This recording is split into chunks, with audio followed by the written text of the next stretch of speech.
king licked the finger carefully, but the finger belonged to an old woman. The king begged the woman to come back with him, but the woman had a condition. Be welcomed into your bed in the darkness of the night, without any candles.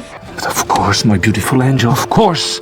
In order to get to the palace, the old woman glued her whole body together. She came to the king's bedchamber under a heavy blanket. At first, the king didn't notice anything wrong, but he was too curious, so he broke his promise and lit a candle. After seeing the woman's true form, the king called his soldiers in fear. He ordered them to throw her off the cliff, and then he couldn't stop himself from retching. But to his surprise, the woman didn't fall to her death. A witch came by. She nursed the woman with her own milk. After the witch left, the woman became a beautiful girl. The king came to the forest to hunt. The woman seduced the king like a spirit. On the other side, the sister got the news. The king was getting married. The new queen gave her a gorgeous dress. She put on the dress and went to the palace. She sat carefully in the corner. Suddenly, the queen appeared. She pulled her into a room. It's me, Dora.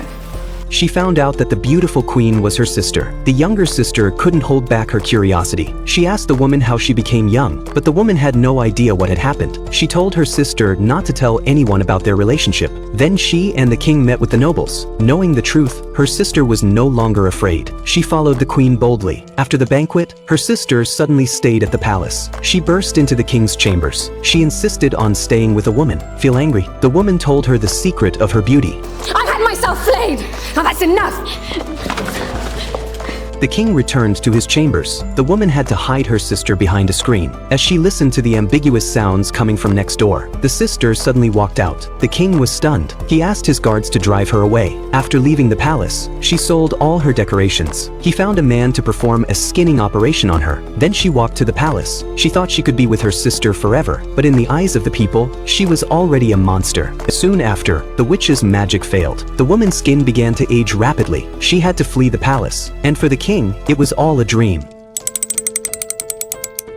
If you can guess what kind of skin it is, the king will marry the princess to him. The first man said it was a sow. The king denied it. The other says bark. That's not true either. Then several more men came. None of them came out, until a strange-looking savage came out. Flee! The king froze, and the princess ran right out. She couldn't handle it. She rushed to the roof and jumped, but she made a promise she had to keep. The king finally talked her down. The princess was taken away by a savage. He carried her up the cliffs on his back. After a long time, she finally arrived at the savage's house. She saw animal bones all over the ground. The princess was too frightened to move. She huddled in a small pit. The only thing left on her face was despair. But fortunately, the savages were very simple-minded. That day, the princess was looking at the view from the cliff. Suddenly, she saw hope on the other side. They were from the circus. The woman felt sorry for her, so she called her son to help her. The boy carried the princess on his back on the tightrope. In the nick of time, a wild man with a keen sense of smell spotted them. He came after them on the wire. Luckily, they cut the rope just in time. The wild man fell straight down into the abyss. They hugged each other in joy. Then they took the princess home, and everyone thought it was over. And then, suddenly, the wild man appeared. The circus was no match for him. In a few moments, the princess was the only one left. She ran like crazy, but with a keen sense of smell. Savage always finds her. She had no choice but to go back with him. But the moment she climbed on his back, she returned to the palace covered in blood. Seeing her daughter in such a state, the king fell to his knees in remorse. To apologize to his daughter, the king gave her the throne.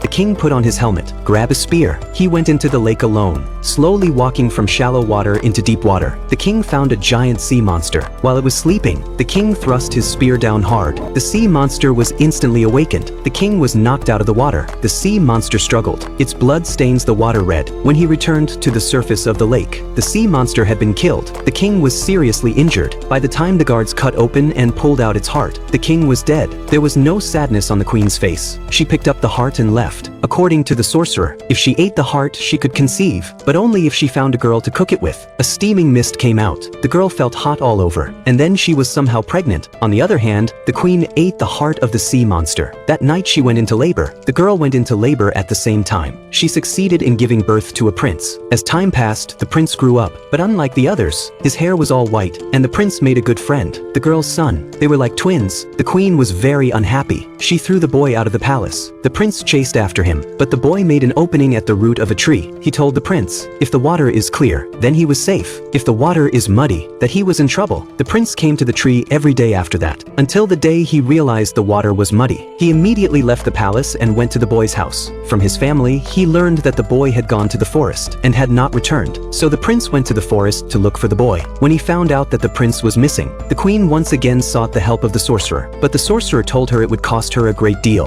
The queen agreed. On the other side, the boy fell into a cave. He heard the prince calling out to him. He immediately told him where he was. Suddenly, a monster appeared in the cave. It came at the boy fiercely. The boy was terrified and kept backing away. Then the prince finally found him. He stepped in front of the boy. The monster suddenly stopped attacking. The prince took this opportunity to stab the monster with his sword. The monster struggled for a while and then collapsed. The prince took the boy back to his home. They embraced each other with deep love. At that moment, the dead monster slowly began to degenerate. Finally, she took on the form of a queen.